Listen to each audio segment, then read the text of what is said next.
5ই মে হেফাজত কীরকম একটা সমাবেশ করেছিল শাপলা চত্বরে মতিঝিলের। সেই শাপলা চত্বরে এমন একটা পরিস্থিতি, মনে হয় যে তারা দেশ দখল করে নেবে।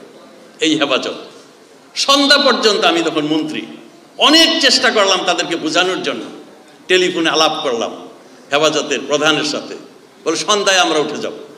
সন্ধ্যার সময় দেখি তারা গাড়িতে আগুন দেয়, সন্ধ্যায় কোরআন পোড়ায় বায়তুল মুকাররমে, ব্যাংকে আগুন দেয়, গাছ কাটে। এমন পরিস্থিতি, আমরা একটা চরম দুশ্চিন্তার মধ্যে, সংকটের মধ্যে, শঙ্কার মধ্যে। গণভবনে গেলাম, মাননীয় প্রধানমন্ত্রী বললেন, উনি খুবই কম কথায় বললেন, আপনারা ঘরে যান, কর্মীদেরকে সজাগ করেন, যে কোনো পরিস্থিতি আমাদের মোকাবেলা করতে হবে। সারা জাতি টেলিভিশনের সামনে বসে আছে, একটার পর একটা দেখছে কি হয়।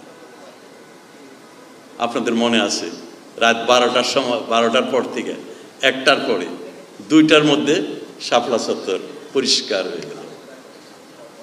শাপলা চত্বর পরিষ্কার হলো। শাপলা চত্বর হলো স্যান্ডেলের শাপলা চত্বর।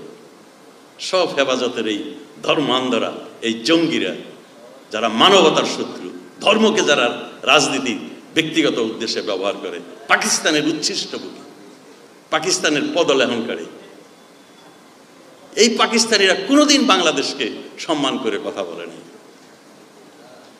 এই বাংলাদেশ, আপনারা জানেন যে আইয়ুব খান একটা বই লিখেছিল, ফ্রেন্ডস মাস্টার। সেই বইতে সে লিখেছে বাঙালিরা হলো চামার কুমারের জাতি, তারা মিলিটারি তাদের মধ্যে নাই, তাদের মধ্যে কোনো গুণ নাই।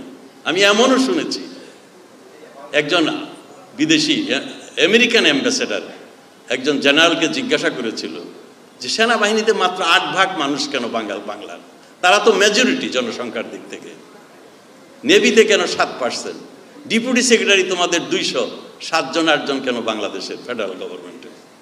এই যে বৈষম্য ছিল, এই বৈষম্যের বিরুদ্ধে বঙ্গবন্ধু কথা বলতেন। সেই আর্মির জেনারেল ইউএস অ্যাম্বাসেডারকে বলেছিল, do you want to make a defence force with the lamb? বাঙালিরা ভেড়ার জাতি।